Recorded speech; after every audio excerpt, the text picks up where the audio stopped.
तो hello friends, आप जो अपने सामने देख रहे हैं वो सीबीएसई क्लास 12th के बोर्ड एग्ज़ाम 2020 का सवाल है।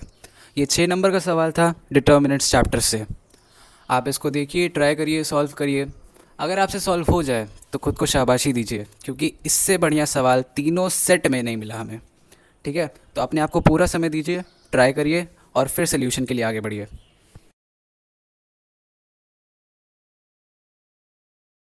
क्वेश्चन में ये डिटर्मिनेंट दिया है और इसकी वैल्यू है 0। हमें प्रूव करना है कैसे है 0।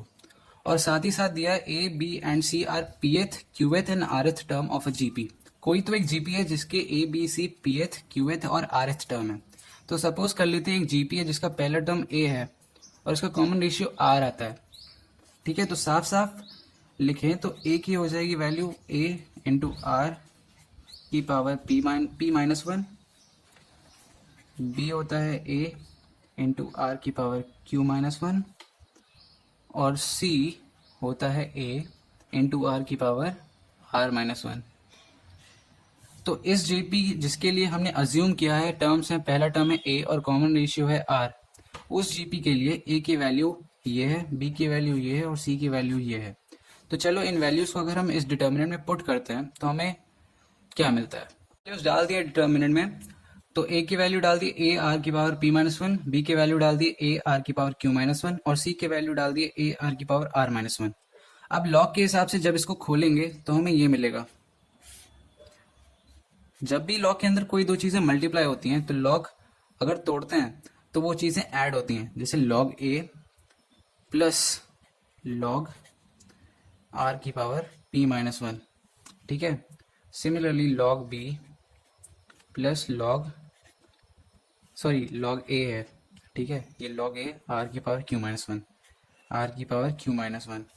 और साथ ही साथ log C log A plus log R की पावर आर माइनस वन। ठीक है, तो हमने इन तीनों लॉग को एडिशन में ब्रेक कर लिया है। बाकी टर्म्स एज इट इज कर सकते हैं कि आर की जो पावर्स हैं उनको मल्टीप्लिकेशन में ले आए, बाहर ले आते हैं। तो इस तरीके से हो जाएगा लॉग ए लॉग ए लॉग ए लॉग ए हर जगह है, और ये है p minus one into log are. क्योंकि जब भी हमें एक ऐसा लॉग रहता है जिसमें m की पावर n है, लॉग m की पावर n को हम लिख सकते हैं n इंटू लॉग m। ये n है, आप कह सकते हो कि लॉग के बाहर आ जाता है। तो हमें यहाँ पे मिल जाएगा q minus one into log R और plus r minus one into log R. ये सारी वैल्यूज एज इट इज 1 1 1 0। नहीं, अब इसको सॉल्व करना है खाली। बस एक्सपैंड करने से पहले हम कुछ एलिमेंट्री ट्रांसफॉर्मेशंस करना चाहते हैं। जैसे यहाँ पे 1 और 1 दिख रहा है, हम चाहते हैं कि इस रो में से, पहली रो में से दूसरी रो की चीज़ें अगर माइनस हो जाएं तो यहाँ पे एक 0 आ जाएगा।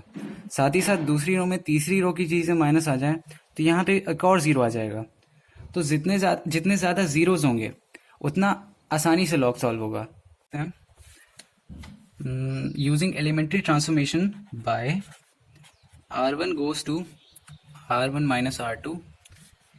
एक बार में एक ही ट्रांसफॉर्मेशन करेंगे ताकि ज़्यादा एरर ना हो हमसे। ठीक है, तो पहली रो की चीज़ों में से दूसरी रो की चीज़ें माइनस करनी है। तो यहाँ पे लॉग ए माइनस इतना बड़ा जो ये नंबर है, इसमें से अगर ये नंबर माइनस करेंगे तो देखो लॉग ए कैंसिल हो जाएगा। ठीक है, और यहाँ पे दिखेगा क्या, लॉग आर को अगर बाहर लेते हैं तो p minus one minus Q plus one. इसको डायरेक्टली लिखते हैं log are p minus one minus Q plus one. किसी को अगर दिक्कत हो रही समझने में, ऐसे समझ लें कि जैसे रफ में कर देते हैं कि log are p minus one minus log are Q minus one. ठीक है, यही तो चीज़ है यहाँ पे। लॉग ए कैंसिल, ये नंबर माइनस ये नंबर। तो अगर लॉग आर बाहर लेते हैं लॉग आर, तो ये हो जाएगा p माइनस वन और माइनस अंदर मल्टीप्लाई होगा तो माइनस क्यू और ये माइनस वन होके प्लस वन हो जाएगा। तो यहाँ पे -1 और +1 कैंसल्ड, तो यहाँ पे भी हम देख सकते हैं -1 और +1 कैंसल्ड, तो ये हो जाएगा log r into P minus Q. यहाँ पे अगले नंबर में इस रो में से इस रो की चीज़ें जब माइनस कर रहे हैं तो p माइनस क्यू होगा, p माइनस क्यू, और 1 - 1 0। बाकी रोज की चीज़ें एज इट इज लिख देंगे, log a q minus 1 log r और log a r minus 1 log r q r 1 1 0।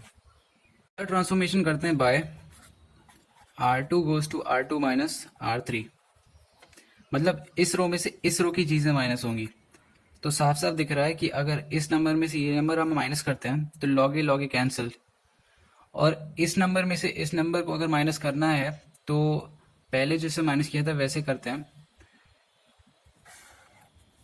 ऊपर की रो एज इट इज लिख देंगे log r p minus Q 0। यहाँ पे log a minus log a cancelled, q minus 1 + 1, ठीक है, माइनस r + 1 सॉरी, तो -1 और +1 कैंसल्ड, तो q माइनस r बचेगा यहाँ पे जैसे पहले बचा था, तो log r q minus r और log r सिंपली, तीसरी रो में कोई चेंज नहीं है, sorry log a plus r minus 1 log r। अब इसमें से ये माइनस करना है, q माइनस r और r एज इट इज 1 - 1 0, ये 1 और ये टोटल 0, ठीक है। देख के हमें अच्छा लग रहा है क्योंकि यहाँ पे 2 जीरोज है, तो अगर हम इस कॉलम के अबाउट इसको ओपन करेंगे तो हमें खाली ये इंटू ये और ये इंटू ये करना रहेगा, ठीक है। तो करते हैं कि अगर हम डिटर्मिनेंट ओपन कर रहे हैं तो इसको simply log r into p minus Q into q minus r, ठीक है, ये 3 नंबर्स मल्टीप्लाई हैं, और माइनस ये इंटू ये, तो minus log r into q minus r into p minus q। तो p माइनस क्यू दोनों साइड है, q माइनस r भी दोनों साइड है, log r भी दोनों साइड है, मतलब ये नंबर और ये नंबर सेम ही है, तो 2 सेम नंबर को सब्ट्रैक्ट करोगे यार आंसर 0 है, ठीक है। तो इस तरीके से आपका प्रूव हो गया। हमने किया क्या, एक छोटा सा रिकैप ले लेते हैं। हमने पहले डिटर्मिनेंट देखा, उस डिटर्मिनेंट में लॉग के टर्म्स थे, पी क्यू आर भी थे, ठीक है। तो यहाँ पे जो हिंट दी थी हमें कि a b c are pth qth r term of G P, हमने जी बी बनाई जिसका हमने अज्यूम किया कि ए और आर है, ए पहला टर्म है, आर कॉमन रेशियो है, ठीक है। तो ए की वैल्यू ए आर के टर्म्स में लिख ली, बी की वैल्यू वैसे लिख ली, सी की वैल्यू वैसे लिख ली, और उन वैल्यूज को पुट कर दिया यहाँ पे। जब पुट किया तो लॉग को जब एक्सपैंड भी किया उसके बाद, तो एक्सपैंड करने के बाद फाइनली हमें लॉग ऐसा दिखा। अब ऐसा दिखने के बाद हमने सोचा चलो कुछ एलिमेंट्री ट्रांसफॉर्मेशंस करते हैं जहाँ पे यहाँ पे 0 आ जाए, 0 आएगा तो कैलकुलेशन बहुत आसान हो जाएगी। तो 0 लाने के लिए हमने r1 goes to r1 minus r2 किया, पहली रो में से दूसरी रो पूरी तरह से माइनस कर दी, और फिर r2 goes to r2 minus r3, मतलब दूसरी रो में तीसरी रो माइनस कर दी, तो जिससे 2 जगह हमें 0 मिल गया। 2 जगह 0 मिलने से एक 1 मिला, और इस 1 के अबाउट हमने जब इसको ओपन किया तो हमें क्या दिखा, हमें दिखा कि दोनों सेम ही नंबर्स हैं, और सेम नंबर्स को सब्ट्रैक्ट करके आंसर 0 आता है, तो हेंस प्रूव्ड।